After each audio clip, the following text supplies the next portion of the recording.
धन्यवाद। आज का प्रसंग है असत का त्याग और सत्य की खोज। जिसको हम असत जानते हैं, असत है संसार, उसका त्याग करने से स्वतः सिद्ध तत्व का अनुभव हो जाता है। वास्तव में असत की सत्ता विद्यमान है ही नहीं।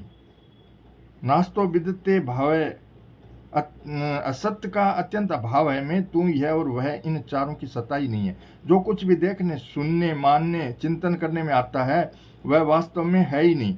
इंद्रियां, अंतःकरण और अहंकार, ये तीनों ही नहीं है। हम जानते हैं कि संसार निरंतर बदलता है। यह जैसा पहले था वैसा अब नहीं है, और जैसा अब है वैसा आगे नहीं रहेगा। परंतु ऐसा जानते हुए भी हम संसार की सत्ता मानते हैं, संसार में फंसे रहते हैं। ये जाने हुए असत की सत्ता को स्वीकार करना है। जाने हुए असत की सत्ता को स्वीकार करना तथा उसको महत्व देना ही बंधन का मेन कारण है। मनुष्य मात्र में असत का त्याग करने की सामर्थ्य भी है और स्वतंत्रता भी है। असत का त्याग करने में कोई भी असमर्थ और पराधीन नहीं है। अब विचार इस बात पर करना है कि असत को असत रूप से जानते हुए भी उसका आकर्षण क्यों हो रहा है, उसका त्याग क्यों नहीं हो रहा है। जब हम अपने में असत की सत्ता स्वीकार कर लेते हैं और सत्ता स्वीकार करके उसको महत्ता दे देते हैं, तब असत का आकर्षण होता है। संयोगजन्य सुख की इच्छा करना ही अपने में असत की सत्ता और महत्ता को स्वीकार करना है। हम विचार के समय तो संसार को असत मानते हैं, पर अन्य समय असत के संग का सुख भोगते हैं। इसलिए सुखासक्ति के कारण असत का त्याग करने में कठिनता मालूम दे रही है। संयोगजन्य सुख के पहले उसके अभाव का दुख है, अंत में उसके वियोग का दुख है, तथा बीच में भी उसका प्रतिक्षण अभाव हो रहा है। यह ज्ञान होने पर सुख की इच्छा मिट जाती है, कारण कि अभाव ही शेष रहता है और अभाव में सुख हो नहीं सकता। गीता में आया है, ये ही संस्पर्धा भोगा दुख योनि एवेते आधंतवंत कौंते नतेसु रमते बुद्ध है।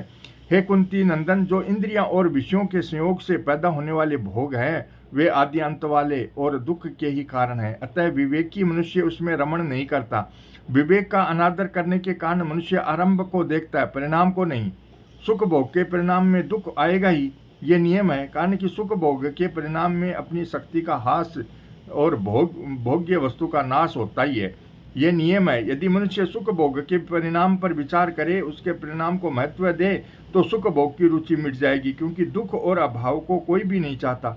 दुख और अभाव स्वाभाविक अरुचिकर होता है। इसलिए गीता कहती है, विषेन्द्रिय संयोगा दग्रे अमृतोपमम परिणामे विस्मीव तत् सुखम राजसम समृतम। जो सुख इंद्रियों और विषयों के संयोग से आरंभ में अमृत की तरह और परिणाम में विष की तरह, जहर की तरह होता है, वह सुख राजस कहा गया है। मतलब है कि आरंभ में भोग्य पदार्थ बड़े अच्छे लगते हैं और उनमें बड़ा सुख मालूम देता है, परंतु उनको भोगते भोगते जब परिणाम में वह सुख निरस्ता में परिणित हो जाता है और उससे सर्वथा अरुचि हो जाती है, तब वही सुख विष की तरह मालूम देता है। वास्तव में सुख की रुचि बनावटी है और अरुचि स्वाभाविक है। केवल दूसरों को सुख देने का स्वभाव बन जाए तो सुखासक्ति सुगमतापूर्वक मिट जाती है। कारण कि असत से सुख लेने के कारण ही अपने में असत के त्याग की असामर्थ्य तथा असत की पराधीनता प्रतीक होती है। इसलिए साधक को यह दृढ़ निश्चय कर लेना चाहिए कि मेरे को असत से सुख लेना ही नहीं है।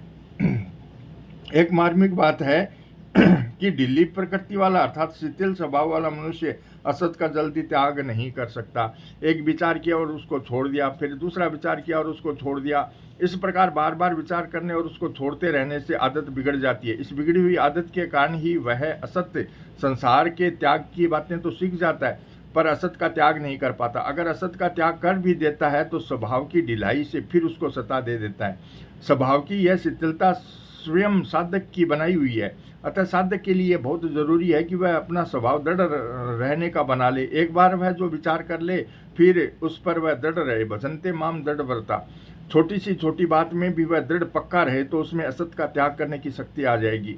साधक में एक तो असत की रुचि भोग्येच्छा है और एक सत की भूख जिज्ञासा है। यह सिद्धांत है कि असत की रुचि असत में नहीं होती और सत की भूख सत में नहीं होती। जिसमें असत की रुचि और सत की भूख है वह जीव है। रुचि कामना है और भूख जरूरत है। कामना कभी पूरी नहीं होती, प्रत्युत उसकी निवृत्ति होती है, परंतु आवश्यकता पूरी होने वाली ही होती है। मनुष्य में केवल कामना तो नहीं रह सकती, पर केवल आवश्यकता रह सकती है। केवल आवश्यकता रहते ही उसकी पूर्ति हो जाती है। जैसे जब तक लकड़ी रहती है तब तक आग रहती है, लकड़ी समाप्त होते ही आग शांत हो जाती है।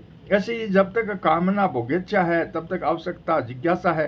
कामना के कारण ही आवश्यकता है, इसलिए कामना मिटते ही आवश्यकता पूरी हो जाती है। अतः साधक को चाहिए कि वह आवश्यकता में कामना को मिला दे, अर्थात उसके जीवन में कामना न रहे, प्रत्युत एक आवश्यकता ही रहे।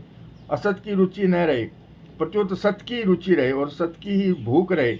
सत की भूख ही जिज्ञासा कहलाती है। जिज्ञासा और जिज्ञास्य तत्व में कोई भेद नहीं है, परंतु जब तक जिज्ञासु रहता है अर्थात अहम रहता है, तब तक जिज्ञासा और जिज्ञास्य तत्व की एकता स्पष्ट नहीं होती।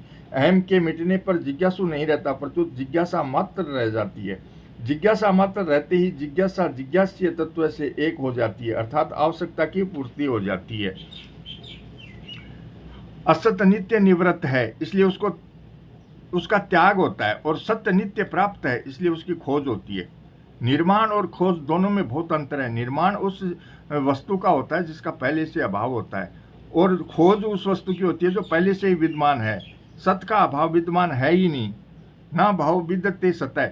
अतः सत्य की खोज होती है, निर्माण नहीं होता। जब साधक सत्य की सत्ता को स्वीकार करता है तब खोज होती है। खोज के दो प्रकार हैं, एक तो कंठी कहीं रख कर भूल जाएं तो हम उसको जगह जगह ढूंढते हैं, और दूसरा कंठी गले में ही हो तथा वहम हो जाए कि कंठी खो गई तो हम उसको जगह जगह ढूंढते हैं। परमात्मा तत्व की खोज गले में पड़ी कंठी की खोज के समान है। मतलब है कि जिस परमात्म तत्व को हम चाहते हैं और जिसके हम खोज करते हैं वह परमात्मा तत्व वह अपने अंदर ही है, परंतु संसार अपने में नहीं है। जो अपने में है उसकी खोज करने से परिणाम में वह मिल जाता है, परंतु जो अपने में नहीं है उसकी खोज करने से परिणाम में वह मिलता नहीं, क्योंकि उसकी सत्ता ही नहीं है। श्री कृष्ण गोविंद हरे मुरारी, हे नाथ नारायण वासुदेवा।